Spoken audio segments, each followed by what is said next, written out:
Quand même, merci tout le monde en ligne de votre patience. On a eu l'inéluctable petit boom technique, bug technique, boom technique, qui nous a tous un peu déstabilisés, mais c'est réglé. Alors, ou en tout cas, jusqu'à preuve du contraire, on va croiser les doigts. Donc, bonjour et bienvenue à ce vendredi conférence du CIRST. Merci à tout le monde qui s'est déplacé ici en présence. Merci aux gens en ligne. Je vous ai déjà remercié pour votre patience. La conférence discussion d'aujourd'hui a un format un tout petit peu particulier qui diverge un brin de nos habitudes. On a décidé d'organiser l'activité conjointement avec des collègues d'un réseau ami de notre regroupement stratégique, donc le réseau Ville-Région Monde. On leur souhaite à tous et à toutes la bienvenue. Merci d'avoir accepté l'invitation. Pour l'événement d'aujourd'hui, on a tout d'abord voulu lancer l'invitation à Marie-Luc Carpin, qui, elle aussi, a été donc la première à accepter. Marie-Luc, qui est ici. Puis, histoire de lui faire l'accueil qu'elle mérite, ainsi qu'aux autres collègues de Ville-Région Monde, eh bien, on a décidé de changer un peu le format en demandant à Morgane Mouton et à Vincent Duclos de joindre à nous pour alimenter la discussion depuis leur perspective, dans un intérêt propre. Merci Vincent, merci Morgane, de vous prêter à l'exercice aussi. Donc, je vais faire une petite présentation justement de nos trois invités. Donc, Marie-Luc Carpin possède une formation en administration et en ingénierie.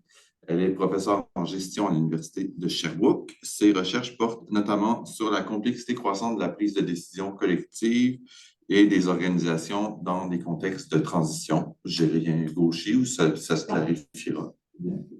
Morgane Mouton, qui est juste à côté d'elle, est professeur adjoint au Centre Urbanisation, Culture, Société à INRS. Ses travaux portent principalement sur les infrastructures urbaines qu'il aborde en mobilisant les études urbaines, les études sur les sciences et les techniques et la santé publique. Il a une formation doctorale en aménagement et urbanisme de l'Université Paris-Est, qu'il a couronnée de recherche postdoctorale à l'Université de Calgary en Alberta et à l'Université Gustave-Eiffel en France.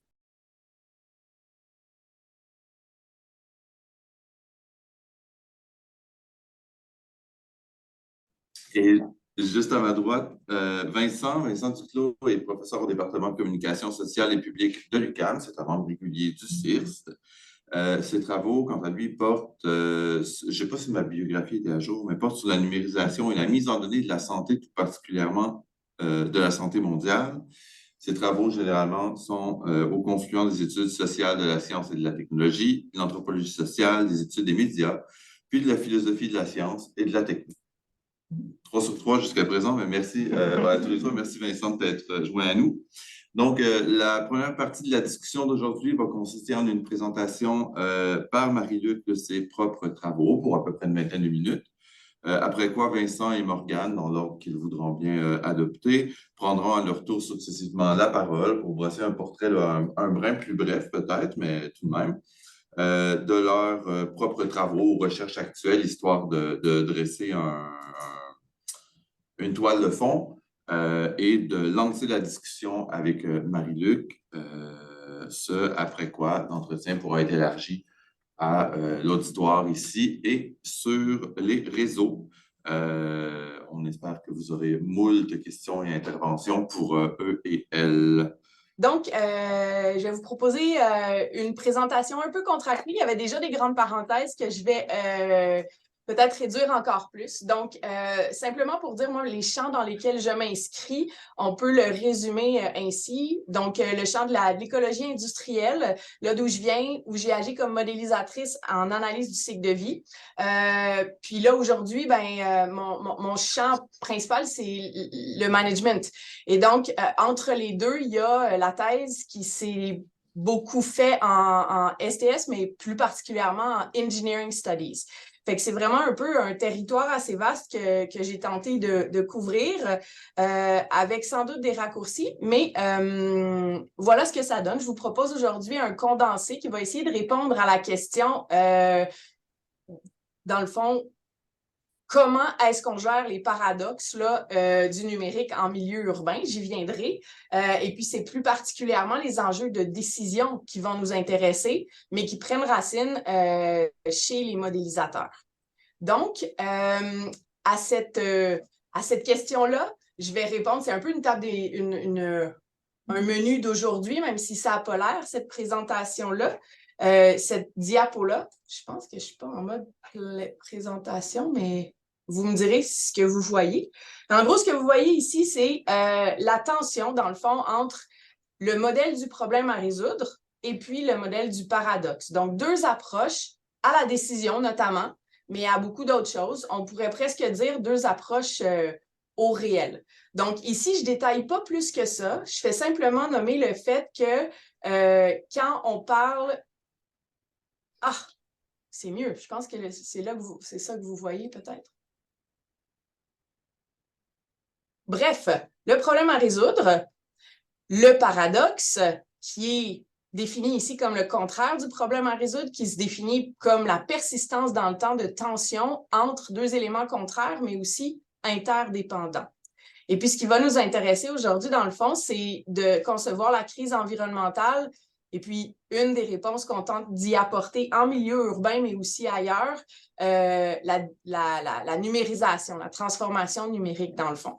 Puis ça va donner lieu à un type de paradoxe qui est l'effet rebond, dont je vais vous parler, et puis la paralyse par l'analyse, qui est un phénomène bien connu en management, là, qui est documenté depuis longtemps, mais qu'on tend à oublier aujourd'hui, paradoxalement, alors qu'on est peut-être plus à risque de tomber dans ces pièges aujourd'hui. Donc, la question qui va nous occuper, comment gérer les paradoxes du numérique en milieu urbain? Et puis, la réponse que je vais apporter, c'est en évitant de les confondre avec des problèmes à résoudre. Ça semble plutôt simple, peut-être un peu ennuyeux, mais je pense que ça va devenir plus clair chemin faisant. Donc, tout d'abord, l'urbanisation, on sait, elle nous occupe beaucoup. Elle fut un fléau. Mais aujourd'hui, il y a comme un retournement dans les mots du secrétaire de Urban Agenda, le UN Habitat. On va parler d'un changement de paradigme carrément où les villes qui étaient à l'origine et qui sont encore à la racine de beaucoup de problèmes environnementaux, notamment de 70% des émissions de gaz à effet de serre, ils deviennent un socle, un siège principal des solutions à envisager. Donc, ça, c'est quelque chose d'intéressant. On l'attache beaucoup à un nouveau objectif de développement durable, le 11e. Tout ça, ça fait partie d'un discours qui est très, très présent, qui peut se réduire trop simplement à l'équation suivante. Puis ici, j'utilise encore les mots du secrétaire de UN Habitat. Donc, ce paradigm shift-là, il est conditionné par ce qu'on appelle une nouvelle science des villes. Là, il faut entendre science des données urbaines, qui va permettre de rendre possible cette espèce de changement de paradigme, la ville qui devient solution plutôt qu'ancrage des enjeux, des problèmes. Tout ça, ça multiple. Ce discours-là que je viens d'évoquer se décline à travers plusieurs types de technologies numériques, plus ou moins nouvelles, et à plusieurs échelles territoriales. Donc, si j'ouvre une grande parenthèse, puis je vais passer très, très vite, on pourra y revenir. Mais à l'échelle internationale, le rapport du GIEC qui nous a été donné là, à l'hiver dernier, il y a 1 an, résonnait avec cette tendance-là, même si de moindre manière là, que le discours de UN Habitat. À l'échelle de différentes industries, ici on parle des déchets électroniques et donc du cycle de vie des appareils électroniques. On va tenter de circulariser les flux en utilisant le numérique et donc de rendre les chaînes de valeur plus optimisées sur le plan environnemental. C'est paradoxal, déjà on le voit. Ici, on a des déchets électroniques qu'on veut gérer en ajoutant une couche de numérique pour mieux les tracer puis optimiser leur gestion en fin de vie et ainsi de suite. En somme, on crée un big data des déchets électroniques. On va parler aussi de la colle qui va rendre possible l'économie circulaire. Ce serait l'Internet des objets. Là, je passe très, très vite. Ça a un écho en recherche. On voit que les publications augmentent. C'est pris au sérieux par le domaine de l'ingénierie notamment. Ça a un écho en management. On voit qu'il y a plein d'entreprises qui essaient de trouver cette interface-là, ce sweet spot à l'interface entre l'Internet des objets et l'économie circulaire et puis plein d'autres tendances vers lesquelles la transition, en fait, à laquelle on aspire. Au Québec, on se pose la question en ce moment même là, de savoir comment est-ce qu'on peut transitionner le gouvernement sur le plan numérique de manière durable. J'ai participé moi-même à plusieurs ateliers. Et puis, à l'échelle des villes, comme Montréal, on se demande carrément comment on peut faire converger les deux réalités, donc la transition socio-écologique et la transition numérique. Fin de la première parenthèse pour illustrer que le phénomène de l'espèce d'ancrage du numérique dans le numérique pour la transition écologique, ben, il est dominant. À cela, on voit des enjeux, bien entendu. Puis ce qui est à l'avant-plan dans le discours public, c'est beaucoup les enjeux d'inéquité, les billets dans les bassins de données massives. Donc, des billets de genre, des billets raciaux, tout ça. Quand on parle d'intelligence artificielle à toute fin pratique, mais tu sais, toutes les données dont je viens de parler qui circulent, puis là, je fais d'énormes raccourcis, ben, il y a des gros enjeux sur le plan de l'éthique, de la privacité, de l'équité, de l'inclusion. Puis c'est de ce dont on a parlé lors de ce webinaire qui a eu lieu il n'y a pas si longtemps.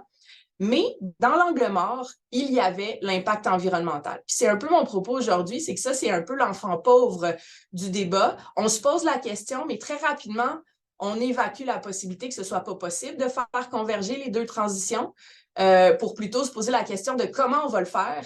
Puis la réponse, ben, c'est toujours par plus de numérique. Donc, je simplifie énormément, mais un enjeu ici qui est complexe, un paradoxe en l'occurrence, c'est celui des effets rebonds.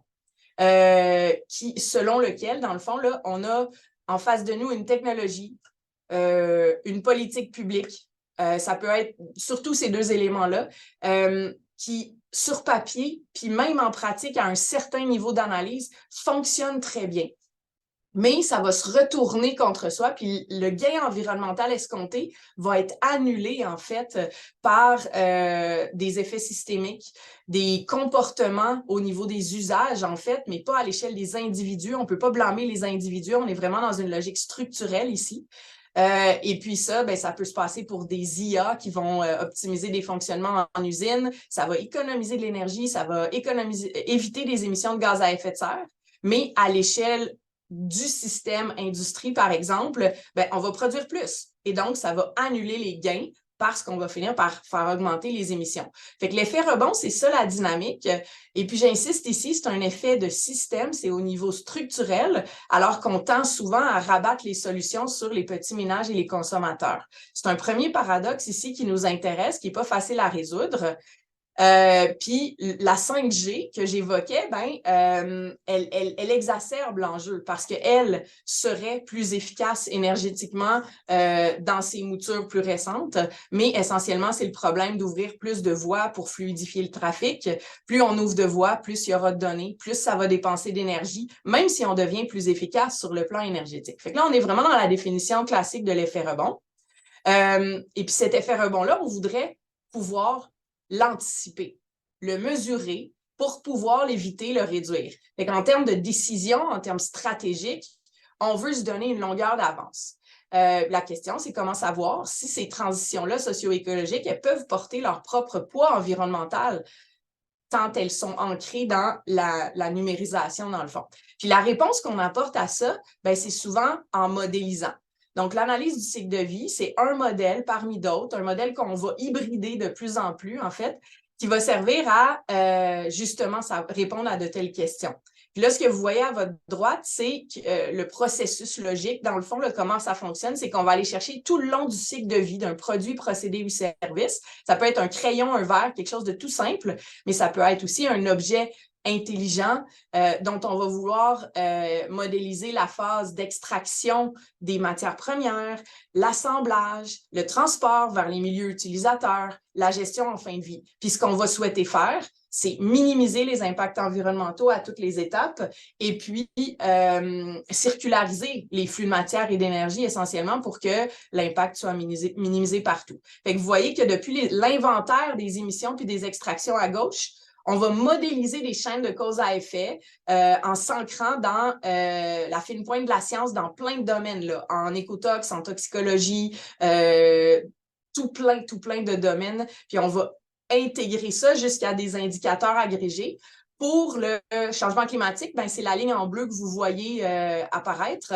C'est tous les autres, ben, c'est des impacts dont il faut tenir compte aussi, qui sont moins directement liés avec le changement climatique. Fait que tout ça, ça nous aide à prendre des décisions.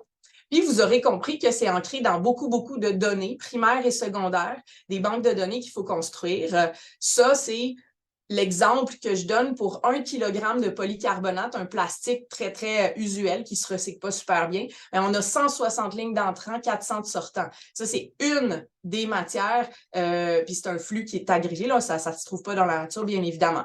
Fait à partir d'une approche de modélisation comme celle-là, on peut faire, les gens font, hein, les entreprises font des allégations, dont les plus fortes prennent la forme suivante. Celle-là date, là, dans l'exemple, c'est 2011 Cascade, mais la science a parlé. Sur base d'analyse du cycle de vie, on va dire ça. Plus récemment, il y a les Science-Based Targets qui sont, au moment où on lançait le site, on parlait d'une manière de future-proofer la croissance. On était à 689 entreprises. C'était juste après la publication du rapport 1.5 du GIEC. Eh bien, aujourd'hui, on est à plus de 4000 entreprises. L'adhésion, elle est croissante rapidement. Puis derrière tout ça, il y a des modèles, notamment la CV à la fine pointe. On n'est pas encore ancré là-dedans, mais le Scope 3 en bilan carbone, bien, ça appelle à un outil de modélisation comme l'analyse du cycle de vie que je viens de vous présenter très rapidement. Pour le numérique, je passe très rapidement là-dessus, mais je vous disais que c'est super complexe. Donc, les résultats d'analyse du cycle de vie, encore, ils incluent pas tous les éléments. Tu sais, c'est pour un Edge Device Internet des objets. Ce qu'on voit ici, c'est que le système qu'on modélise à votre gauche, il est partiel. Il va pas inclure encore, ou c'est très difficile d'inclure les réseaux. Et puis, je reviens en arrière. Les indicateurs aussi sont partiels. Bref, c'est super difficile de capter l'ensemble du système pour avoir un peu de connaissance sur cette question-là. Est-ce que les transitions socio-écologiques peuvent porter leur poids environnemental quand elles sont très ancrées dans le numérique? Et pourtant, l'Internet des objets est vraiment conçu, c'est pour ça que j'ai choisi cet exemple-là, comme quelque chose qui a un impact négligeable en termes environnementaux. On est dans des petits dispositifs. Et puis, la solution, dans le fond, la promesse, c'est que le gain vraiment surpasse l'impact. Et pourtant, ce chercheur-là trouve que c'est loin d'être évident du fait du déploiement massif de ces dispositifs électroniques-là dans l'environnement, desquels on attend qu'ils émettent des données qui vont permettre d'être captées, ensuite analysées par des IA, visualisées, pour pouvoir permettre à des décideurs de mieux prendre des décisions de plus en plus sur base de machine learning, aussi de deep learning, puis c'est là que l'impact de l'IA augmente de manière exponentielle depuis 2012, là, avec le big learning, le deep learning. Fait on voit dans le fond que c'est pas négligeable, même pour les IoT. Je ne m'attarde pas sur ce graphique-là, mais c'est 1124 mégatonnes de CO2 équivalent qu'on aurait pour un déploiement à l'extrême, le scénario catastrophe que ce chercheur-là modélise sur 10 ans. Dans le fond, fait que c'est pas banal. C'est vraiment une empreinte environnementale qui est environ à 4% des émissions mondiales en ce moment, mais qui monte de manière exponentielle.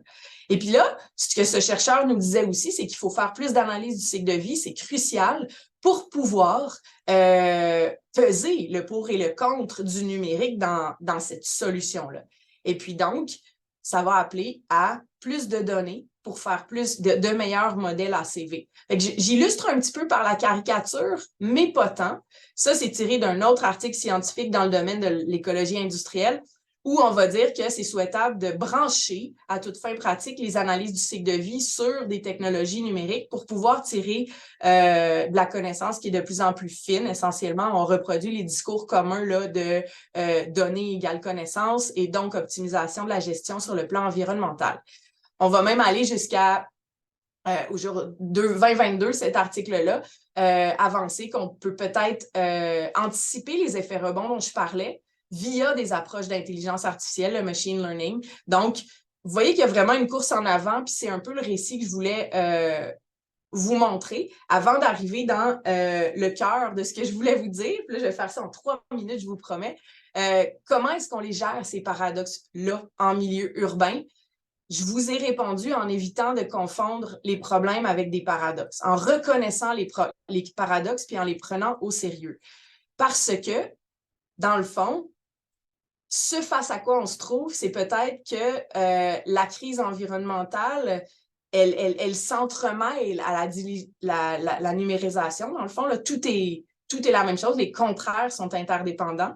Et puis, la connaissance est en partie constituée de l'incertitude. Fait que là, je tombe dans des zones un petit peu plus périlleuses, mais mon message, je veux le faire atterrir, dans le fond, dans cette notion de paralyse par l'analyse. Est-ce qu'on a besoin d'autant d'analyse pour prendre les bonnes décisions? Est-ce qu'on n'est pas en train de tomber dans le deferral, unintended deferral of important actions, en essayant d'avoir des décisions qui sont toujours plus complètes, toujours plus ancrées dans de la donnée, dans le fond, qui est plus exhaustive. Donc, ça semble être la tendance. Et puis ça donne lieu à quelque chose que j'ai découvert il y a quelques temps, là, puis que, en fait, c'est les questions que je pose. Moi, c'est ce que je pousse en recherche. Comment est-ce qu'on peut éviter cette trappe poppérienne-là par laquelle l'attente envers la science, sur le plan social, elle demande, elle rend la posture de modélisateur difficile à tenir, dans le fond. Elle nous expose, comme scientifiques, à un usage abusif du sens de l'incertitude. C'est comme si le sens commun de la science et des incertitudes qu'on veut pouvoir réduire, maîtriser, là, au sens gestionnaire du terme presque, ben, ça ne vaut plus. Puis il faudrait pouvoir recevoir les modèles sur un autre terrain, il faudrait qu'on change notre manière de concevoir la science, en fait, peut-être, pour mieux recevoir les modèles. Parce que de dire que on le sait et donc qu'on doit agir, peut-être que ça ne suffit plus. Puis c'est pour ça que je trouve super intéressant des avenues comme celle qui est proposée ici par un David Mercer. Pourquoi est-ce que Popper ne peut pas résoudre le débat sur le changement climatique? Ben, c'est parce qu'à la fois les climato-sceptiques, là, nouveau genre, et puis les scientifiques du climat, ben, ils poussent l'argument sur des bases philosophiques qui sont tout à fait les mêmes. Fait qu'on tourne, on est vraiment dans une dynamique paradoxale de paralyse par l'analyse, mais plus fondamentalement peut-être dans un paradoxe de la connaissance.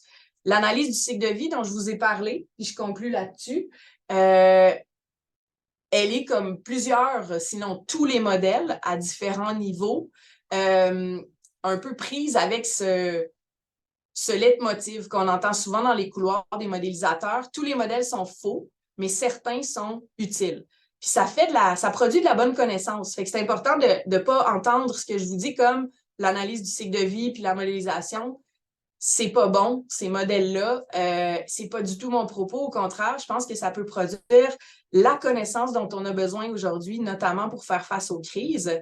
Mais la réception de cette connaissance-là, peut-être devrait se faire suivant d'autres paramètres dans le fond. Là, je suis bien consciente que c'est pas facile à changer tout ça, mais on se trouve un petit peu apparemment aujourd'hui dans une espèce de paradoxe de la connaissance qui fait qu'on ne voit pas que la connaissance est aussi l'incertitude et vice-versa. Fait qu'on est vraiment dans une logique où on gagne à penser par le paradoxe plutôt que par le problème à résoudre.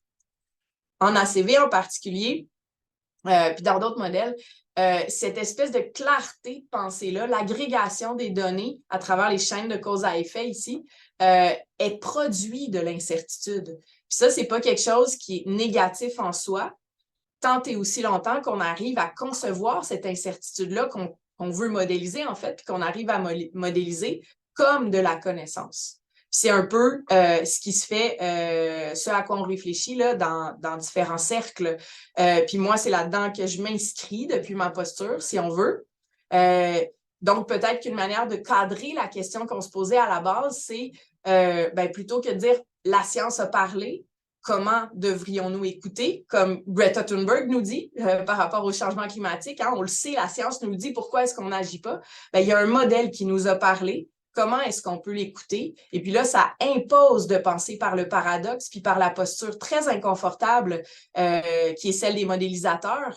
Et puis parfois, la réception mauvaise des modèles, ou entre guillemets, la mauvaise compréhension de ce que peuvent et peuvent pas faire les modèles, bien, ça nous donne des controverses publiques là, dont certaines sont très bien connues.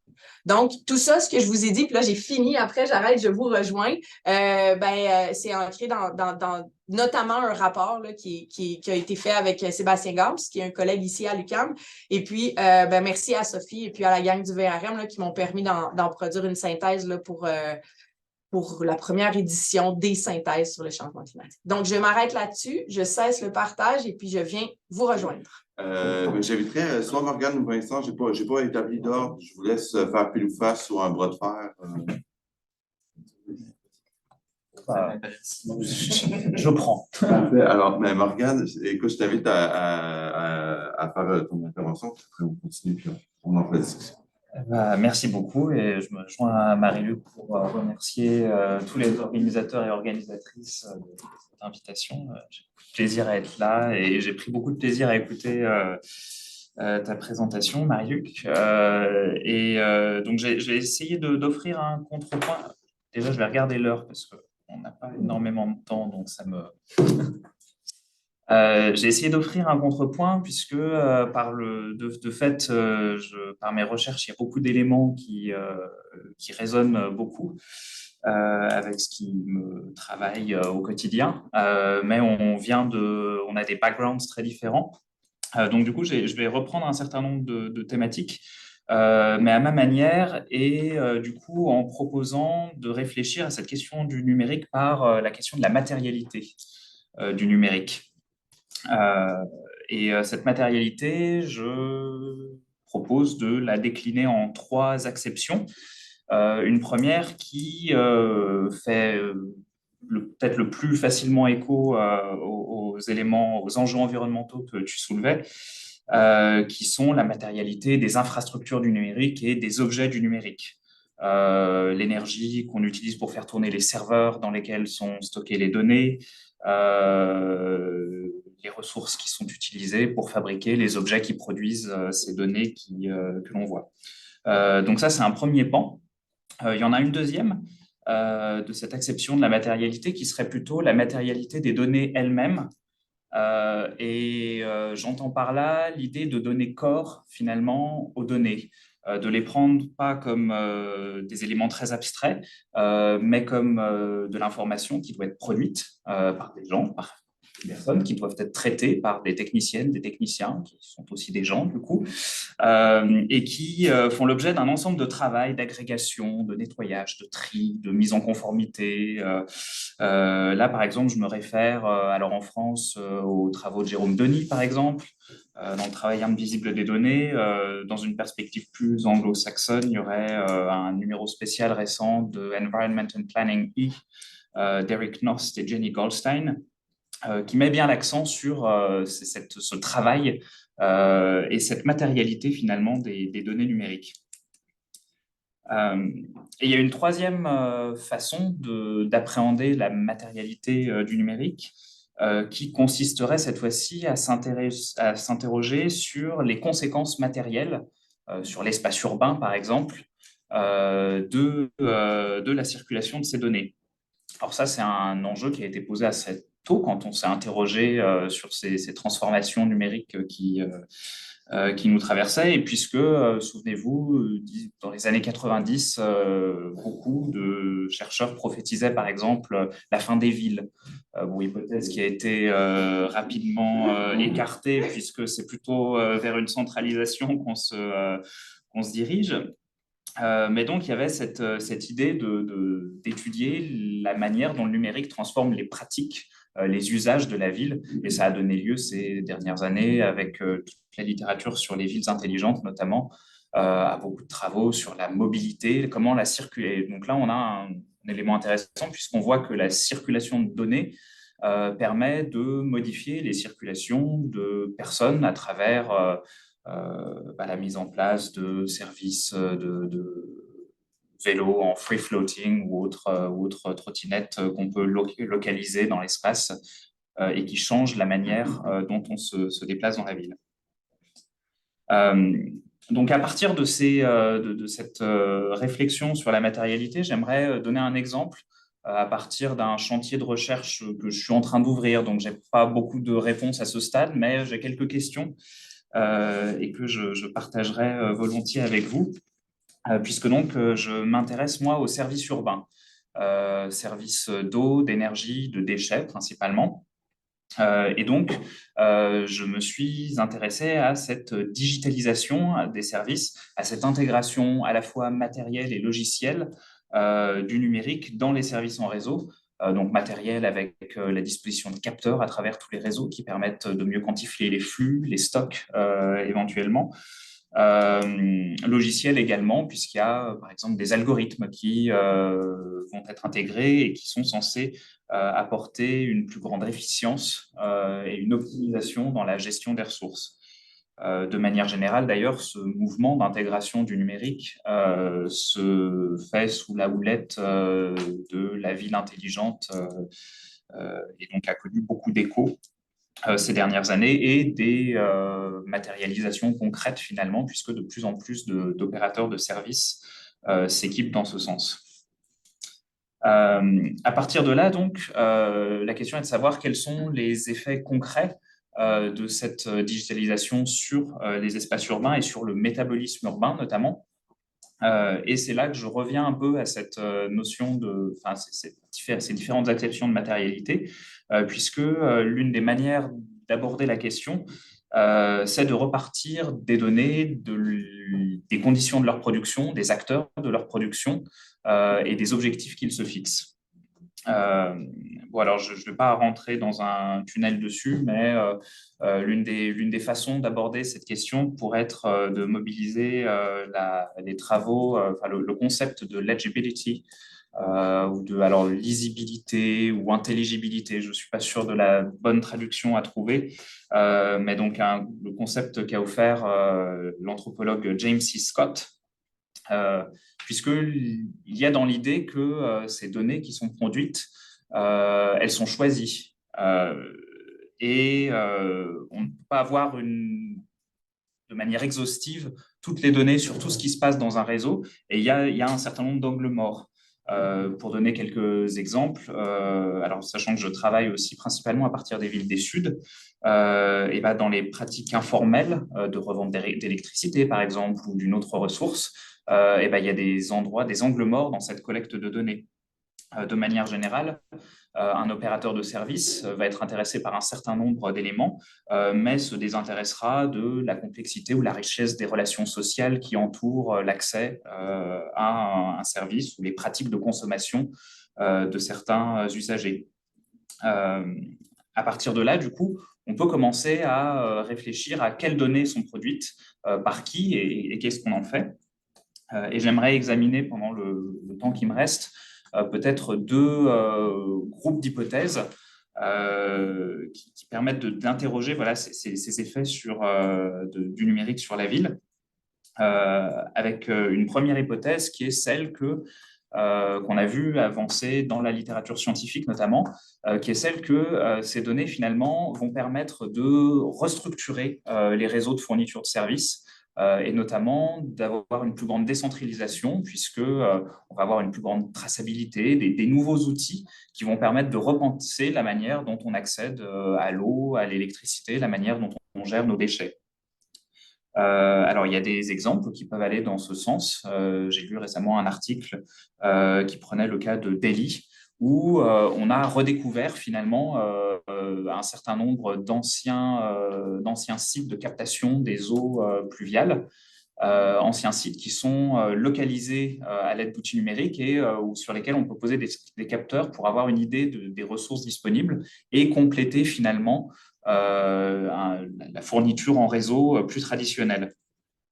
Mais les exemples inverses existent également et il y a une autre étude qui a été réalisée cette fois-ci à Lima qui a montré que dans cette ville où il y avait une tradition assez forte d'auto-organisation avec des communautés qui construisaient leurs infrastructures et qui en assuraient la maintenance, et bien finalement, le numérique, en permettant d'avoir une connaissance beaucoup plus fine des usagers et des réseaux, finalement ont permis à l'opérateur de s'étendre, y compris sur ces nouveaux marchés. Donc, c'est une dynamique de centralisation plutôt que l'inverse. Sachant qu'ici encore, les données, la captation de données est portée par un opérateur qui est plutôt mu par un désir de croissance plutôt que de décentralisation. Et deuxième hypothèse que j'aimerais mettre en avant, et encore une fois, c'est un travail en cours.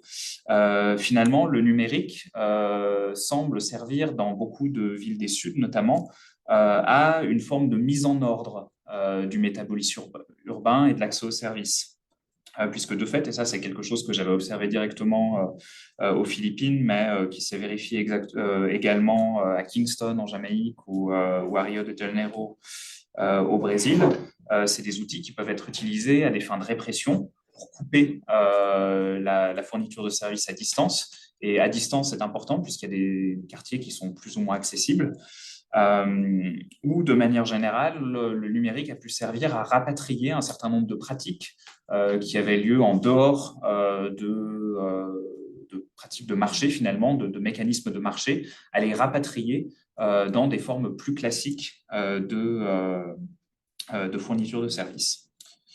Voilà, je vais m'arrêter là. C'était juste quelques exemples pour essayer d'illustrer mon propos, et j'espère qu'on pourra en discuter par la suite. Merci, Morgane. Je pense d'avoir abordé ces éléments-là, puis justement qui permettent de prendre les choses par une autre porte, notamment la question de la localisation des villes ou des milieux par la prise en compte que tu fais des villes des Suds, notamment qui posent des questions qui sont différentes. Peut-être maintenant qu'alimenté par tout ça, et depuis ton point de vue, Vincent, tu as de la parole pour quelques minutes. Merci de l'invitation, c'est très gentil. Comme je l'avais déjà mentionné dans ma présentation, en me présentant plus tôt, je ne travaille pas moi-même vraiment sur la question des villes, je travaille plutôt dans le contexte de la santé mondiale. J'ai mes travaux sur tout lieu en Inde et en Afrique de l'Ouest, et mes projets actuels portent beaucoup sur la question de la modélisation des phénomènes de santé, la question de la collecte et de l'analyse de données, la question aussi de la manière dont le numérique transforme l'administration de la santé, amène des nouveaux acteurs, par exemple beaucoup d'acteurs des startups, beaucoup d'acteurs de la Silicon Valley qui s'intéressent aux questions sanitaires. Donc j'ai trouvé, sans grande surprise, qu'il y avait beaucoup de recoupements dans ce que vous dites par rapport entre autres, à cette question-là, de la question du rapport entre le visible et l'invisible. Comment est-ce que le numérique ou comment les données massives, par exemple, viennent transformer ou s'accompagnent d'affirmations sur ce qui peut être vu, ou comment est-ce que ça laisse de côté des pratiques, qui sont souvent brouillonnes, qui sont souvent informelles, qui sont souvent des pratiques de santé dans mon cas, mais aussi des comportements, des déplacements. Par exemple, les données, le type de données qui sont beaucoup collectées pour anticiper les phénomènes sanitaires, ça va être les données de mobilité, hein, les données, les comportements aussi, l'utilisation, comment est-ce qu'on utilise le téléphone, est-ce que comme étant un indicateur, par exemple, de notre statut socio-économique. Donc, c'est des données de santé au niveau plus classique, là, ce qui peut être récolté en centre de soins, mais c'est pas seulement ça. En fait, c'est de moins en moins ça qui domine en termes de type de données qui sont recueillies et analysées pour anticiper les phénomènes sanitaires. Donc, en 3 points, la question du visible et l'invisible, définitivement, c'est super central. On assiste en santé mondiale à une nouvelle forme de gestion qui est dans le fond, une forme de gestion expérimentale et perpétuelle de l'incertitude, de l'imprévu. Évidemment, la pandémie de COVID-19 a exacerbé ça, mais ça précédait déjà. En Afrique de l'Ouest, par exemple, c'est vraiment Ebola qui a des nouveaux acteurs, des nouveaux investissements très, très, très massifs pour essayer de détecter plus vite, pour que les données circulent plus rapidement, Donc, c'est pas seulement COVID-19, c'était déjà, donc les bases étaient déjà là, et ça vient beaucoup du milieu de la technologie. Il y a toute une notion, encore une fois, d'expérimentation comme étant une forme permanente d'intervention. On utilise beaucoup les randomized clinical trials, donc les essais cliniques. Dans le fond, les épistémologies d'essais cliniques qui sont... ça forme, je ne veux pas m'attarder trop là-dedans, mais ça forme toutes sortes de tensions aussi entre des méthodes d'intervention qui viennent plutôt de la technologie. Par exemple, comment est-ce qu'on teste une application à la manière Silicon Valley versus dans le milieu médical, versus dans le milieu de la santé publique. Donc là, ça crée différents acteurs qui ne travaillent pas de la même manière et ça crée des tensions, des conflits sur le terrain, à savoir comment est-ce qu'on évalue notre intervention, comment est-ce que Comment est-ce qu'on peut être certain justement de cette répartition-là entre ce qui est visible et ce qui est invisible? Ce qu'on sait, c'est qu'il y a une invisibilisation, si ça se dit, des pratiques de santé ou autres, comme je l'ai dit tantôt, des pratiques plus informelles, hésitantes, contradictoires, qui deviennent relativement opaques, surtout dans les milieux, dans les endroits avec moins de connectivité. Hein? Donc, dans le fond, pour exister, il faut produire de la donnée jusqu'à un certain point. Donc, ça invisibilise des pratiques, mais aussi des populations, entre autres dans les pays du Sud en particulier. Donc, ça produit une forme de compréhension un peu appauvrie, en fait, pas un peu, définitivement appauvrie des pratiques de santé, des réalités des phénomènes de santé, en tout cas jusqu'à preuve du contraire. Au cœur de cette question du savoir-là, il y a la question des modèles. Donc, ça me parlait quand tu mentionnais cela. Ta citation, j'ai noté, tous les modèles sont faux, mais certains sont utiles. Tu parles de James C. Scott aussi par rapport à Seeing Like a State. Je pense à Donna Haraway également, la question de God-Eye Trick. L'idée d'une vision, que les modèles pourraient produire une vision avec un certain sens de la finitude ou du moins une complétude, ou est-ce qu'il n'y a rien qui échapperait, etc. Je partage parfaitement vos réflexions par rapport à cette forme d'idéalisme-là qui vient avec toutes sortes de conséquences en santé publique, en santé mondiale. Donc, il y a la question de la distance aussi qui joue là. Je pense qu'il faut en effet utiliser les modèles d'une manière non pas à assumer qu'ils représentent qui remplace, disons, les phénomènes qu'ils cherchent à représenter, mais plutôt les utiliser comme des outils pour formuler des hypothèses. Donc, dans le fond, je partage parfaitement, là, je pense qu'on va dans le même sens à ce niveau-là, puis la pandémie l'a bien montré, là, les dangers de prendre les modèles comme étant des représentations fidèles d'une réalité. C'est une vision c'est une forme d'idéalisme en philosophie, disons, là, où est-ce qu'on mélange la dimension vraiment la réalité pour le modèle. Et ça crée, et dans le fond, ça crée toutes sortes de problèmes qui sont très, très, très concrets en termes d'intervention, de prise de décision. Ça, c'est pour la question vraiment du savoir. Je vais aller rapidement. Tu parlais de la matérialité du numérique. Dans mes propres travaux, c'est très, très, très central. La question des infrastructures, la question la fragilité des infrastructures, la question des comment est-ce qu'elles sont concrètement. On a un projet, par exemple, au Sénégal en ce moment, sur comment voyagent les données à partir des centres de soins jusqu'au niveau national et jusqu'à l'international vers en silo. Souvent, c'est financé par toutes sortes d'ONG, par toutes sortes d'organisations internationales. Donc, mais vraiment, comment sont produites les données, comment elles sont collectées, qui travaille. Au Sénégal, entre autres, par exemple, les données sont souvent utilisées aussi comme moyen de négociation politique dans le contexte de grève, etc., les données de santé. Donc, il y a vraiment une dimension, les relations de pouvoir qui sont incarnées dans la production et la circulation des données. Puis ça rentre dans la question de la matérialité définitivement, mais il y a aussi toutes sortes de problèmes au niveau de l'infrastructure électrique, d'infrastructure donc assez basique là, qui sous-tend le numérique et qu'on prend des fois pour acquis, mais peut-être pas aujourd'hui, mais des fois on prend un peu pour acquis et dans mon travail, c'est vraiment central. Et finalement, dernièrement, très rapidement, la question justement de l'administration de la santé, comment le numérique amène des nouveaux acteurs. Bon, évidemment, en santé mondiale, la fondation de Bill et Melinda Gates était déjà très, très, très présente, donc ils sont des gros joueurs là-dedans, mais ils faisaient déjà de la santé mondiale avant cette numérisation-là, si on peut dire. Mais n'empêche que c'est le plus gros joueur là, en termes de fondation en santé mondiale. C'est un énorme acteur non étatique ou privé qui drive, qui mène, qui accélère du moins cette tendance-là en ce moment, mais ils ne sont pas du tout seuls. Tous les gros joueurs en santé mondiale ont pris le virage des données, du numérique, etc. Et il y a le danger, comme tu l'as mentionné, de la délégation. Encore une fois, la pandémie l'a montré, c'est-à-dire qu'on peut dire c'est le modèle.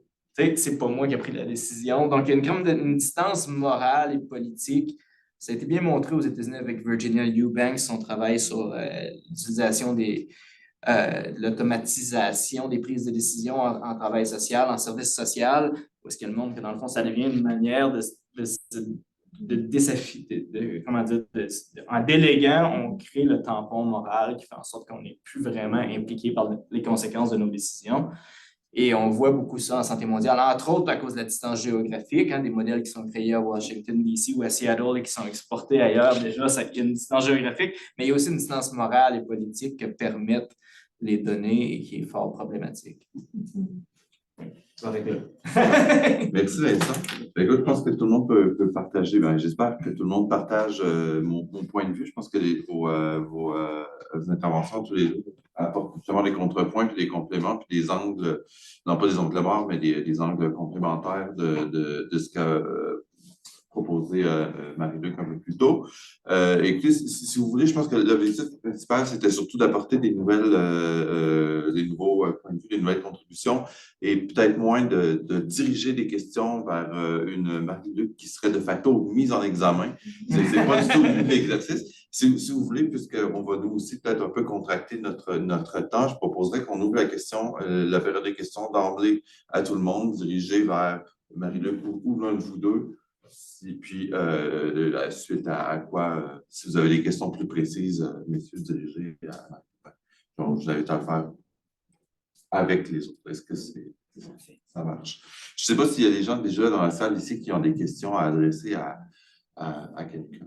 Moi, j'ai vu une main, je la vois. À l'écran, on ne la voit pas, mais j'ai vu une main. Sophie? Alors, Sophie, allez, je vous en prie. Puis en ligne, même chose, s'il y a des questions, on peut les mettre soit dans le chat ou lever les petites mains virtuelles. On les prend. Merci pour ces présentations. C'était vraiment intéressant. Puis les différents points de vue aussi, c'est vraiment très riche comme échange. Merci aux trois. C'est vraiment stimulant. Moi, je vais prendre de mon point de vue. Donc, je travaille sur l'action climatique des villes. Donc, point de vue urbain, mais qu'est-ce qui se passe? Qu'est-ce que les gens essaient de faire à l'intérieur des villes ou les collectifs citoyens ou les groupes? Puis ma première réaction, c'était, ce paradoxe-là, en fait, on sait que, disons, dans le milieu de la planification, je pense un peu comme dans l'ingénierie, ça fait longtemps qu'on dit l'analyse par paradigme, ça, c'est là depuis longtemps. Même, il y avait l'idée, les planificateurs ont compris ils font un peu modeling through, là, ils savent que finalement, ils ne pourront jamais avoir toutes les données pour savoir comment construire la ville. C'est comme...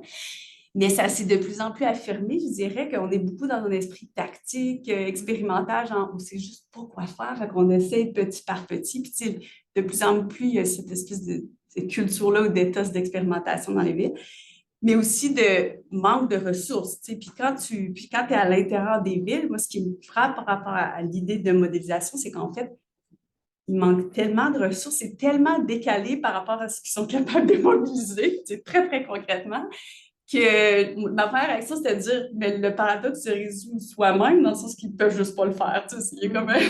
bon, ça, c'était ma première réaction. Mais ma deuxième, c'était, en même temps, tu as tout à fait raison que les attentes, l'espèce de discours est tout le temps là. Donc, il y a une espèce d'attente qu'on devrait être capable d'utiliser l'intelligence artificielle. C'est comme toujours ambiant. On devrait pouvoir faire l'analyse du cycle de vie. On devrait pouvoir... Mais ça ne parle juste pas. C'est juste complètement... Le décalage est immense. Mais ça fait aussi, ça l'ouvre la porte à plein de choses. Ça se passe peut-être plus à l'intérieur des administrations urbaines, donc des systèmes démocratiques, mais aussi, donc ça se passe ailleurs, puis il y a aussi toutes sortes de charlatans qui arrivent et qui profitent de ça. Mais donc, ma première réaction, c'était ça. Donc, peut-être que ça serait tout seul ou ça se passe ailleurs. Mais ma deuxième réaction, après, puis c'est en lien avec ce que vous avez dit aussi, Vincent puis Morgane, je pense, c'est qu'en fait, ça a un impact, disons, en termes d'action climatique. Là, on parlait d'analyse de cycle de vie, mais il y a beaucoup l'idée qu'on devrait être capable de faire un test climat. On devrait être capable d'avoir on devrait avoir toutes les données puis de dire, OK, notre prochaine décision, est-ce que ça passe le test du futur? C'est un peu ce que tu disais. Puis là, les administrations urbaines essaient de mettre ça en place, mais je ne sais pas comment. Je veux dire, c'est complètement impossible, en fait, de faire ça.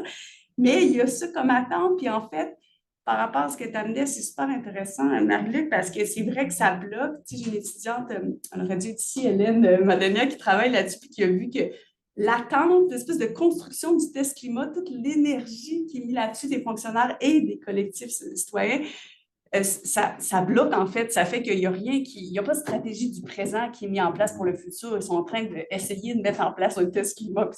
Tout est là. Donc, bref, en même temps, je réagis, mais finalement, ça renforce peut-être ce que tu disais des paradoxes de cerveau un modèle complet, même si c'est en total décollage avec leurs ressources. Donc, voilà, merci. Je ne sais pas si tu veux rebondir.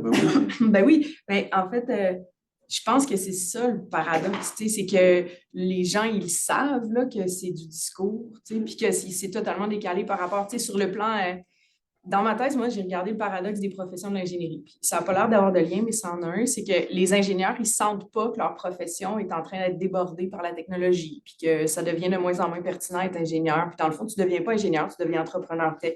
Puis n'importe quoi d'autre, mais le titre d'ingénieur. Puis encore là, je fais des gros amalgames, des grosses généralisations. Mais au niveau institutionnel, là où les ressources sont, on le sent que la profession d'ingénierie perd de son incidence du torque. Puis c'est un peu ce que moi, j'aurais comme réaction par rapport à la dimension tactique versus le sol, les gens, comment ils se débrouillent puis qu'ils font des choses extraordinaires pour s'adapter puis pour lutter contre le changement climatique, puis ça a des effets, versus là où beaucoup des sous, des dollars sont, puis où on alloue encore beaucoup de dollars à faire des modèles qui vont nous amener encore plus dans la course en avant ou dans des solutions comme ça, qu'on connaît naïves, dont on connaît la naïveté, mais c'est la canalisation des argents vers ça, à cause que les promesses sont payantes, les attentes sont payantes. Fait que moi, c'est dans une école de gestion, ben, tu n'as pas le choix de t'attarder à ça parce que la dimension tactique qu'on décrivait, le grassroots, n'est même pas si bien connue. La décision de...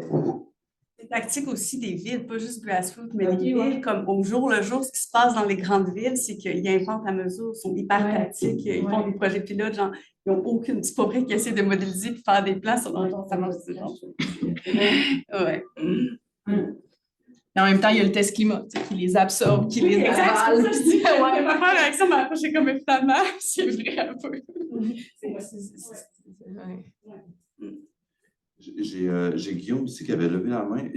On a une question en ligne. Si tu permets, Guillaume, on va alterner comme ça, puis je reviens à toi tout de suite après. Donc, on nous dit merci pour la qualité des interventions. Dans un contexte de disruption numérique plurielle, la question de l'opacité des algorithmes reste entière. Quel regard ont les intervenants par rapport à cette question? Donc, je vous invite à réagir encore une fois dans l'ordre que vous voulez. Ou peut-être que je dois en être. Allez-y, hein, monsieur. C'est la question. Oui. L'opacité des algorithmes. Question d'actualité, c'est l'en est. Ben, moi, je suis d'accord avec la question reste. C'est certain que les algorithmes, c'est très, très large. On parle de la modélisation, par exemple, dans mon domaine, les algorithmes dans mon domaine, il y en a différents. Il y en a qui sont accessibles, ouverts, open source, qu'on peut retravailler. Nous, on encourage beaucoup, par exemple, l'idée de produire des algorithmes, ne pas seulement adapter des algorithmes, pas seulement faire voyager des algorithmes ou des modèles du nord vers le sud, mais plutôt d'impliquer des développeurs localement qui produisent et qui peuvent travailler avec les communautés. On a un projet en ce moment où littéralement les communautés décident quels critères, quels paramètres vont être utilisés dans les modèles plutôt que... Donc là, ça vient avec une... Donc, je ne suis pas certain, l'opacité qu'on parle évidemment des grosses corporations, qu'on parle des grosses entreprises, elle est légendaire et elle est à décrier, mais ce n'est pas seulement la question d'opacité, c'est vraiment la question de comment est-ce qu'on conçoit, qui est impliqué dans la conception, comment est-ce que... donc, en ce qui me concerne, ça part vraiment d'une manière de concevoir la production de connaissances.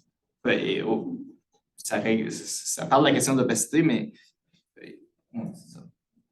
Mais qui serait lié, puis tu pourras peut-être confirmer, Morgane, ou non, mais qui semble, d'après ce que j'en comprends, d'après ce que je comprends de ton propos, lié à ce que tu appelais la matérialité des données, Morgane, des gens justement qui la produisent, qui la travaillent.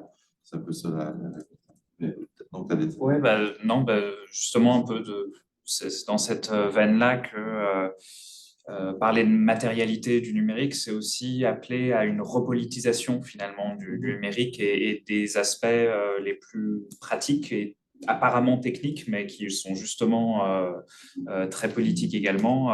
Et donc, ça passe par quel type de données sont collectées, comment, par qui, où est-ce qu'elles circulent, mais ça passe aussi par plus grande attention portée sur les algorithmes et une pression politique pour, le cas échéant, réduire leur opacité ou de manière générale, voilà, il y a, je pense, à un travail de repolitisation de ces questions qui doit être fait. C'est intéressant, la matérialité du numérique, elle repolitise la chose. Tu sais, une analyse du cycle de vie, ça s'attache à la matérialité. Tu sais, on part du matériel. L'unité d'analyse, c'est le cycle de vie d'un produit. Les données, dans ce contexte-là, elles deviennent on veut pouvoir les traquer, tu sais, puis les lier au matériel. Puis c'est la seule manière qu'on peut réaliser l'entreprise. Dans le fond, c'est un peu pour ça qu'on n'y arrive pas. Mais il y a quelque chose là-dedans qui est intéressant, justement. C'est pour ça que je disais l'analyse du cycle de vie. Moi, ma réaction, c'est que c'est pas à mettre à la poubelle. J'ai l'air de dire que c'est de la merde, puis c'est pas ça. Au contraire, on a besoin d'une pensée cycle de vie pour, notamment, mais passer à la quantification vers le modèle. Puis c'est peut-être là qu'on perd quelque chose paradoxalement. C'est super intéressant, je pense, le lien. Si on arrivait à voir la matérialité, je pense qu'il y a des choses qui nous... des décisions qui se prendraient mieux. Moi, à la question plus directement, ma réaction, mon regard, c'est que, ben oui, il y a plein de sortes d'algorithmes, puis auxquels moi, je me suis attardée, moi, plus à ceux qui ont un impact environnemental croissant. Puis ça, c'est à partir de 2012, c'est les intelligences artificielles qu'on dit deep learning. Puis là, celles-là, elles sont de moins en moins interprétables. Même pour les modélisateurs, c'est ça aussi un peu. Elles performent très bien, ils performent très bien, mais leur impact environnemental est plus grand, puis ils sont de plus en plus opaques. Moi, c'est comme ça que je reçois ça. Là. Il y a comme un gros enjeu au niveau de justement le mouvement vers la responsabilité sociale de ce domaine-là, de ce secteur-là. Comment peut-on y prétendre? Moi, c'est la question que j'aurais par rapport à ça. Merci.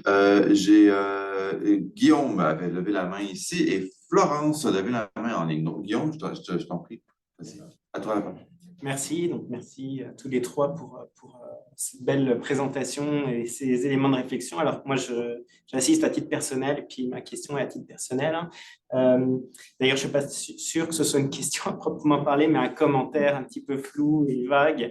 En fait, je me pose la question de la capacité à lever ce paradoxe que tu mettais de l'avant, où tous les enjeux en fait autour des données telles que exprimées dans une dynamique capitaliste, techno-capitaliste, on va dire, comme la nôtre, où la prise de décision, in fine, revient en fait à une capacité à générer de l'argent à partir des projets. Ce que je veux dire par là, pour être plus clair, c'est que la dimension environnementale ou la dimension numérique, ou peu importe en fait, n'est que le moyen en fait d'arriver à faire de l'argent en quelque sorte sur le projet, donc de lancer toutes sortes de choses. Alors si c'est dans une optique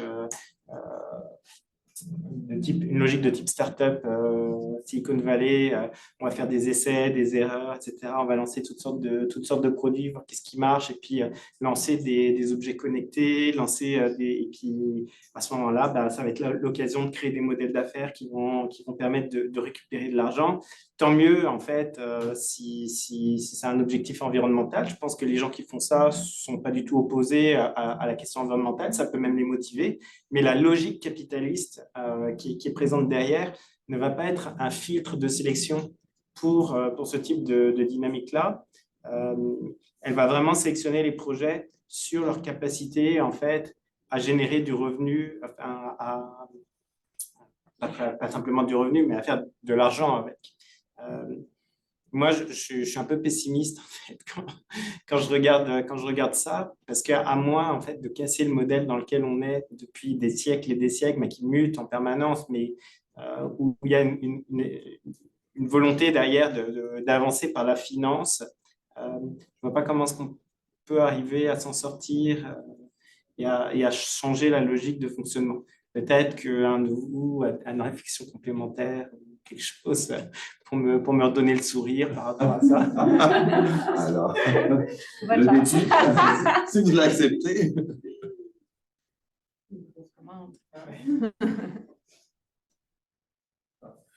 Dans le champ qui est le mien, oui, faire de l'argent, c'est évident, là, je suis parfaitement d'accord avec toi pour le portrait global. Dans le champ chimique, ce n'est pas la seule finalité. Tu sais, il y a tout aussi on peut le ramener à ça quand même, une forme de capitalisme philanthropique. Là. Comme j'ai mentionné, on peut faire une analyse fiscale de Gates. On peut faire une analyse, mais il y a aussi je dirais plus produire de la valeur. Produire de la valeur qui peut être économique, mais qui peut être morale, politique. J'ai fait une étude une fois sur un projet, dans le fond, dans lequel il y avait une forme de nationalisme très, très fort qui était relié. On l'a vu avec COVID aussi, là, le nationalisme, donc on produit une forme de valeur politique à travers les interventions en santé qui n'étaient pas nécessairement juste faire de l'argent. Donc je vais juste dire, comme je diversifierais peut-être les points, mais ultimement, c'est certain que ces nationalismes-là, c'est des pays comme la Chine, l'Inde, dans le cas qui m'intéresse, qui ont beaucoup intervenu en Afrique, par exemple. C'est certain que c'est des nationalismes qui sont imbriqués au capitalisme mondial, ils ne sont pas à fond. Là. Donc, mais quand on les analyse, on dit, OK, il y a d'autres formes de valeurs qui sont produites à travers ces interventions-là que seulement une compagnie privée qui essaie de... Je ne sais pas je suis clair, là, mais est-ce que... Parce que sinon, il y a pas à court terme, il n'y a pas nécessairement en santé mondiale, du moins beaucoup d'argent à faire tout de suite, là, maintenant. C'est plus une forme de spéculation, d'intervention sur comment est-ce qu'on gère le risque, comment est-ce qu'on gère l'incertitude. Puisque Guillaume n'a pas l'air satisfait du rayon de soleil. Non. Il n'est pas si fort. Hein? La marmotte aime son nom. Vous voulez peut-être rebondir l'un ou l'autre, et puis les deux?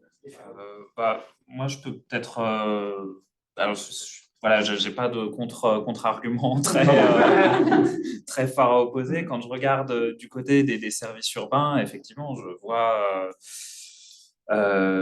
vois que ces politiques de digitalisation des services urbains sont souvent motivées par des objectifs de rentabilité, par le fait de limiter les pertes sur le réseau et par le fait d'augmenter les profits des opérateurs.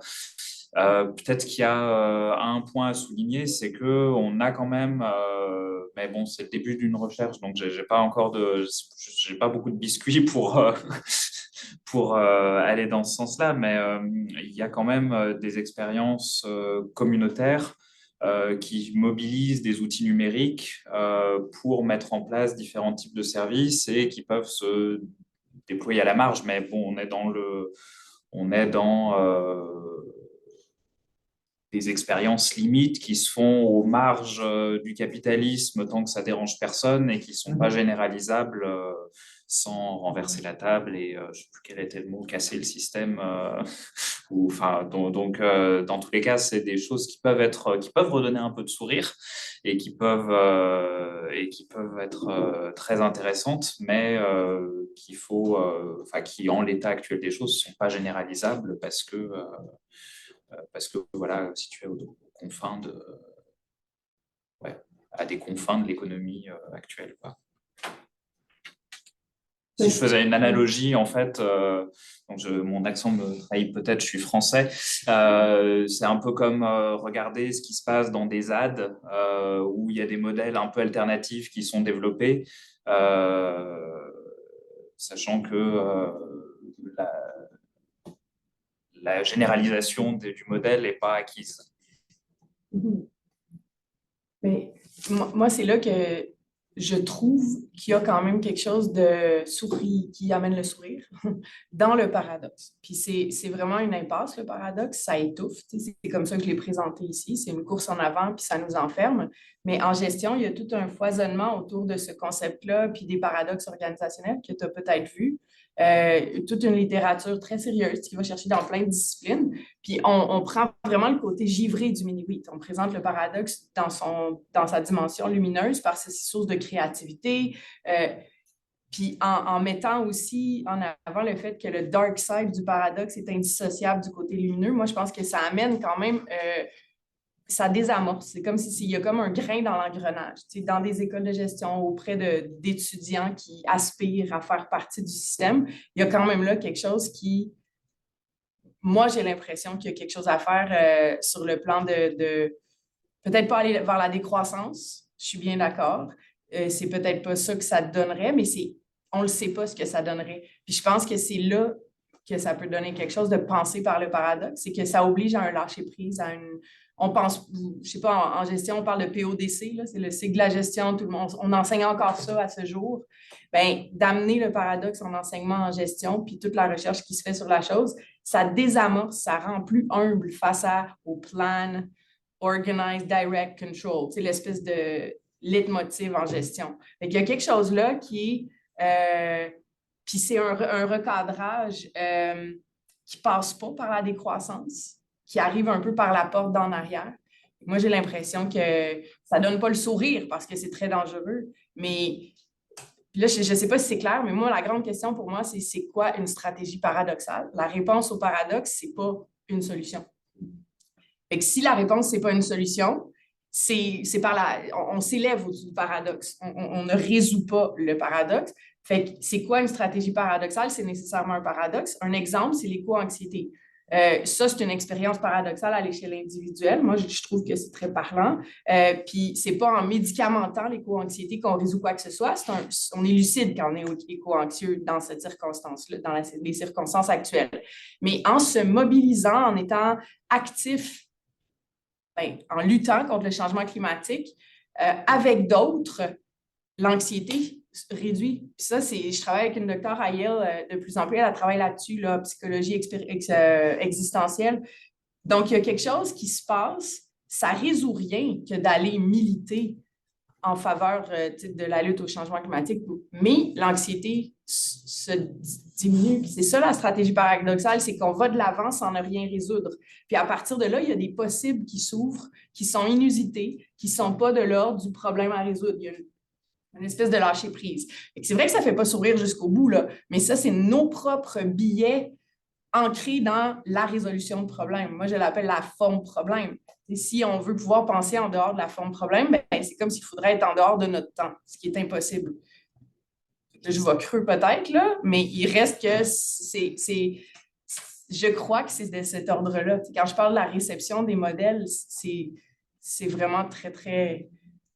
J'arrête de parler parce qu'il y a des philosophes dans la salle. Je commence à me sentir imposteur. Pensez à la philosophe Isabelle Stengers avec toute sa notion de science, de ralentissement, slow science, la vertu de l'hésitation, la vertu de l'idiot, de l'idiotie, disons, et la manière de faire trébucher. Donc ça me fait penser un peu à ça. Elle a beaucoup écrit là, sur cette question-là, sur se sortir des alternatives infernales, par exemple entre croissance et décroissance, entre les OGM ou pas d'OGM, disons, puis comment essayer de, dans le fond, de faire trébucher la science pour... c'est intéressant, non? C'est ça. Je cède la parole à Florence qui est en ligne dans une seconde, mais j'en profite pour rebondir là-dessus. Marie-Luc, tu parlais d'ouvrir les possibles, de sortir de son temps peut-être pour réimaginer des solutions ou des non-solutions. J'invite tout le monde à aller lire un court papier que j'ai lu avec beaucoup de joie qui continue il y a quelques années sur la science-fiction, comment la science-fiction aidait à repenser le rôle social de l'ingénieur. Puis ça faisait par la bande, pour ce que j'en ai compris, mais ça se lit très bien, puis je trouvais que ça illustrait ou ça pourrait apporter un éclairage complémentaire à ça, et c'est fort intéressant. Donc, oui, Florence, maintenant, merci de ta patience. Merci beaucoup. Oui, merci beaucoup à tous les trois. J'ai trouvé ça vraiment très dense, mais très riche et stimulant. J'ai bien aimé la réflexion de Marie-Luc là sur le paradoxe comme outil de réflexion, mais fécond, comme outil productif en fait de réflexion. Je trouve ça inspirant. Au fond, j'ai cherché à voir un peu, ce qui me frappe, c'est ce qui me paraît un peu transversal à vos trois interventions. D'abord, un peu cette critique de l'imaginaire du big data qui se retrouve à travers les trois propos. Plus permettrait plus de complétude, plus permettrait plus de connaissances ou une réduction de l'incertitude. Et j'ai bien aimé, Marie-Luc, la mention, au fond, l'agrégation de données produit de l'incertitude aussi. Alors le plus, c'est pas... Donc, un peu ce cul-de-sac de l'imaginaire du big data qui me paraissait vraiment transversal. Et puis, autre chose qui m'intéresse, moi, c'est la data doxa, donc l'espèce d'équation qu'on fait entre données et connaissances, et puis aussi la donnée comme finalité. Au fond, produire des données et s'arrêter à la donnée. Et avec vos trois interventions, les différents terrains et les différentes postures de recherche que vous mettez en avant, que ce soit, alors on voit qu'on s'attaque à ça, c'est-à-dire que ce soit à travers l'étude des conditions de production des données, ou la prise en compte de la matérialité, la dimension politique des dispositifs, on a évoqué les standards, les structures de données, ou bien à travers les usages qu'on fait des données, les modélisateurs par exemple, ou les attentes que ça pose. Je trouvais qu'on avait un bel exemple avec vos trois présentations de comment on peut étudier et aller contre ces imaginaires-là, mais pas juste de les critiquer, mais de montrer à travers des recherches empiriques un peu le cul-de-sac de ces raisonnements-là. Alors, c'était juste des commentaires qui me sont passés par l'esprit, mais voilà, je voulais juste les partager. Je ne sais pas si si l'un ou l'une ou l'autre d'entre vous veut soit compléter ou rebondir sur certains des propos. Juste, sur l'affiche officielle, on avait écrit qu'on arrêtait à 14 heures. Donc, si jamais en ligne aussi, quelqu'un doit s'éclipser, c'est très bien. Sinon, je propose qu'on va laisser la parole à Morgane, bien sûr. Peut-être prendre une dernière question pour essayer de conclure. Puis ensuite, on ne faut pas trop Morgane, oui. Non, je voulais juste rebondir dessus sur le commentaire de Florence pour mentionner le fait que du coup, étudier les bases de données, ça devient aussi un outil, enfin un levier méthodologique finalement. Et c'est l'idée derrière un peu toute l'ethnographie du numérique, où on peut s'intéresser à la manière dont les bases de données sont constituées, structurées, classées, enfin selon des perspectives bien connues des STS, mais ça devient aussi un objet en tant qu'universitaire, en tant que chercheur, qui me semble être vraiment important à développer.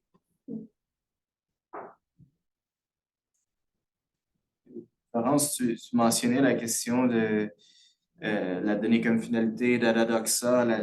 Et ce qui est important pour moi, c'est oui, d'une part, de montrer que souvent ces promesses-là ou ces visions-là, utopiques, etc., il y a une distance entre ça et la réalité du terrain. Donc ça, mais ça me satisfait pas d'arrêter là, je dirais. Je pense qu'il faut aussi s'intéresser aux effets puis aux implications de ces promesses-là. Donc, c'est pas, tu sais, comme anthropologue, des fois, il y a un plaisir à dire, ah, je suis allé sur le terrain, puis c'est pas ça, ça marche pas comme vous l'avez mis dans votre dépliant. Et donc, c'est pas ça qui se passe, mais c'est comme pas suffisant parce que le projet ou l'intervention fait d'autres choses, même des choses qui n'étaient pas prévues. Donc, encore une fois, peut produire de la valeur, peut attirer du capital, peut introduire un nouvel acteur qui va rester là, il va faire d'autres choses, il peut produire tout ça. Donc, c'est oui. Donc, dans le fond, de ne pas se contenter d'une logique de succès, échec, promesse tenue, promesse non tenue, mais voir vraiment qu'est-ce qui émerge de ce type d'économie de la promesse-là à plus long terme.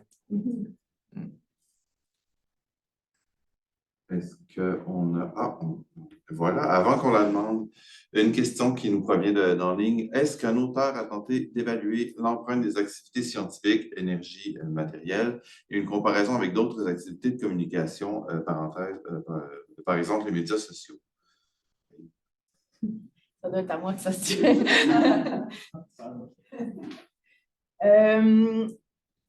C'est large, hein?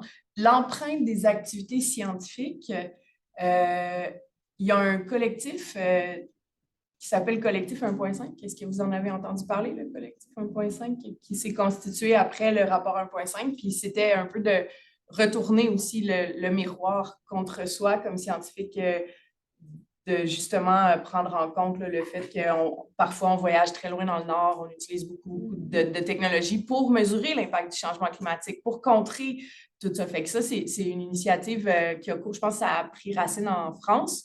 On ne parle pas de mesure ici, d'évaluation d'empreinte, mais d'une prise de conscience que l'empreinte existe bel et bien.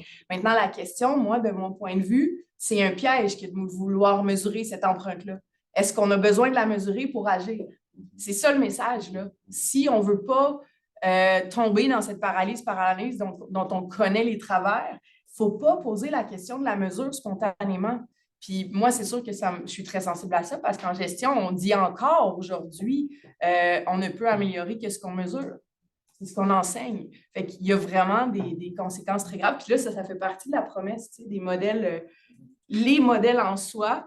C'est pas suffisant que de parler de la data doxa puis tout ça. C'est vrai qu'il faut aller plus loin. Puis non seulement dans la promesse des dispositifs technologiques, des usages de données, mais aussi des modèles qui, tu sais, l'analyse du cycle de vie a un capital symbolique énorme. Puis ça, c'est à combattre aussi. Tu sais, c'est un outil utile, mais si on l'utilise d'une certaine façon, puis certainement pas toujours en lui posant la question de l'empreinte quantitative. Il y a une philosophie derrière la CV, puis c'est ça qui est le plus important à mon avis. Moi, c'est ça que ça m'appelle comme réponse à la question. Est-ce qu'on aurait une autre, soit un rebond ou une question qui nous proviendrait de la salle pour terminer? François, pour la touche finale. Ce qui est intéressant dans le cas de la modélisation climatique, c'est donc que dans le cas des modélisateurs, c'est une question en fait, pour voir si la même dynamique se réalise. Si je comprends bien la dynamique que tu pointes, Marie-Luc, c'est donc les modélisateurs qui ne sont pas nécessairement des startups, ça peut être tu vois, des universitaires qui bien pensants, qui se disent, bon, moi, je veux faire mon petit bout de chemin pour les changements climatiques. Donc, ce que je fais, c'est de la modélisation ACV. Pour que je fasse mieux mon travail, il faut plus de data. Puis là, on pousse donc pour une augmentation de l'empreinte carbone. Puis on est dans ce cycle infini. Je comprends qu'il y a cette dynamique-là. Là, c'est juste de penser, par exemple, santé mondiale. La similitude de ça serait qu'en poussant comme modélisateur pour études du numérique pour faire la meilleure santé mondiale, on nuit à la santé mondiale. Qu'est-ce que ça se passe? Puis après ça, au niveau comme urbain, comme des villes des Suds, y a une dynamique semblable ou c'est quelque chose de relativement spécifique où tu es tellement clair dans le cas finalement de la modélisation climatique ou de la CV? C'est moins clair vraiment dans d'autres domaines.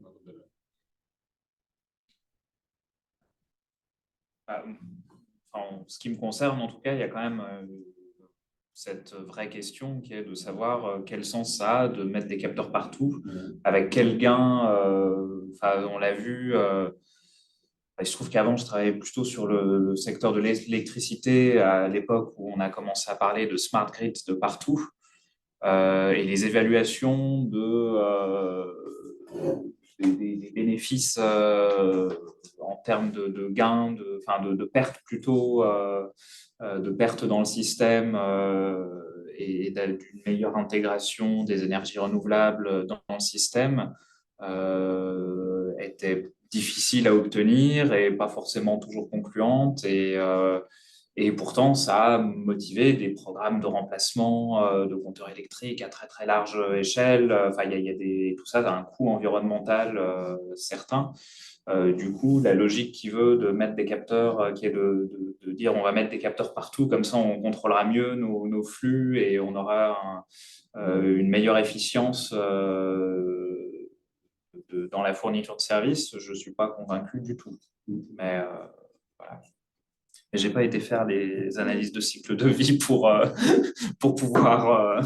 Mais on connaît d'avance la réponse. C'est ça, Ouais. on fait énormément d'analyses de cycle de vie dont on connaît les réponses. C'est ça. Et c'est différent l'analyse de cycle de vie, disons, du GES, les calculs GES qui sont ciblés. Moi, je dirais, parce qu'il y a un poids politique et c'est pour ça que les collectifs se mobilisent à dire si vraiment on calculait GES de par le troisième lien ou de notre affaire, je veux dire, en fait, on serait paralysé dans toutes nos décisions. On ne pourrait plus rien construire. On était sérieux en termes de chiffre de GES. On le sait. Fait qu'il y a comme un poids politique que je ne vois pas dans l'analyse de cycle de vie. C'est juste, tu sais, pour moi, il faut distinguer. C'est manipulable, c'est ça. Non, mais il faut distinguer ce qui drive les villes en ce moment en termes de données climat, qui est hyper précis, puis que du monde essaie de mobiliser de manière politique pour dire à quel point c'est sérieux. Il essaie d'avoir...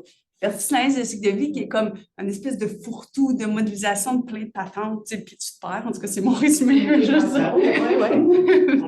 que je peux me permettre de rebondir C'est là-dessus? différent, je trouve, ouais. Parce que par rapport à ce que j'essayais maladroitement de poser comme question tout à l'heure, il me semble que tu amènes le point en fait à un élément intéressant, c'est-à-dire pendant le paradoxe, pendant qu'on est bloqué, il y en a qui bougent en fait, il y en a qui bougent, c'est ceux en fait qui ont du cash et qui font avancer les choses. C'est-à-dire qu'au final, en fait, parce qu'on ne sait pas quelle va être la bonne décision, etc., à un moment donné, il y a un acteur qui arrive en disant bah, moi, en fait, j'ai un projet, c'est un projet d'une tour, alors j'ai rajouté quelques plantes dessus, c'est super vert, ça va être fantastique. Et puis, boum, ça y est, il met quelques milliards parce que la décision se prend en fait par le système lui-même, en fait, en l'absence de paralysie des acteurs qui essayent de réfléchir, mais qui sont bloqués dans ton paradoxe, en fait, que tu mettais de l'avant tout à l'heure. Oui, on peut l'exploiter clairement. C'est clair qu'il y a le travers exploitable de la... Mais c'est ça que tu voulais dire? C'est en lien, mais c'est pas tout à fait. Mais effectivement, qu'est-ce qui se passe pendant la paralysie? Mais ce que je voulais dire, moi, c'est que la prétention de pouvoir modéliser puis avoir des chiffres de GES ou des facteurs d'adaptation qui peuvent guider la décision, cette prétention-là, certaines la portent pour accélérer l'action. Tu sais, il y a une prétention, mais comme l'analyse de cycle de vie aussi, mais ce n'est pas de la même teneur, à mon avis, que l'analyse de cycle de vie. C'est des choses différentes qui ont des conséquences politiques différentes. Parce que, dans le fond, c'est qu'il y a un poids politique plus grand aux données GES en ce moment. Ouais. C'est ça. Parce que la réalité étant ce qu'elle est, puis on peut le mobiliser de bonne façon, des gens qui veulent changer les choses, qui veulent le constater. C'est ça, dans le fond, que tu dis. Alors que l'analyse du cycle de vie ne permet pas ça parce que... Mais c'est un paradoxe. Moi, je pense qu'ils ne vont jamais y arriver. C'est aussi super compliqué. Comme le paradoxe que tu nommes reste entier, mais il y a quelque chose qui me semble quand même différent en termes de quel type d'acteur le mobilise, comment... Bien, c'est ça. Moi, je ne les vois pas séparés autant, mais c'est parce que l'impact GES dont on parle, le chiffre, kilogramme équivalent CO2, il fait partie de l'analyse du cycle de vie. C'est un indicateur parmi d'autres. Donc, le poisson se noie, si on veut. Mais aujourd'hui, je vous ai présenté un résultat d'ACV où l'auteur avait choisi de faire une analyse seulement sur l'impact carbone parce que c'est ça qu'il porte. Puis son propos était ailleurs. Il n'y avait pas de grosse technologie dans son modèle. J'ai trouvé intéressant, moi, cet usage de l'ACV, sauf la partie où il fallait en faire plus, qui suggérait qu'il fallait plugger à du numérique. Moi, je l'ai un peu extrapolé, là. Mais, quand on regarde finement les modèles du GIEC, ça, c'est quelque chose qui m'intéresse beaucoup puis que je ne peux pas dire que je maîtrise encore, mais quand je dis que ça produit de l'incertitude, c'est vrai. C'est tout aussi vrai. Même si c'est des modèles d'un type différent, quand on agrège l'espèce de défi de la réception du modèle pour faire bouger les choses, en fait, je pense qu'on est dans la trappe poppérienne, là, dans ce que tu décris. Parce qu'on utilise parfois avec succès les données climatiques, les chiffres qu'on obtient pour faire bouger les choses dans le bon sens, mais tout aussi facilement, ça pourrait virer de l'autre bord. Puis c'est un peu ça c'est des chiffres là, qu'on peut vraiment très facilement retourner, même si ce sont ceux qui ont le plus grand niveau de certitude parmi tous les indicateurs d'impact dont je vous parlais dans l'ACV. Fait que moi, c'est un peu ça mon propos, c'est de dire le chiffre est risqué, puis on y attache trop d'importance, puis c'est vrai que politiquement, l'indicateur changement climatique est vraiment plus facile à mobiliser, là, puis il y a un poids. Mais oui, je suis d'accord avec toi.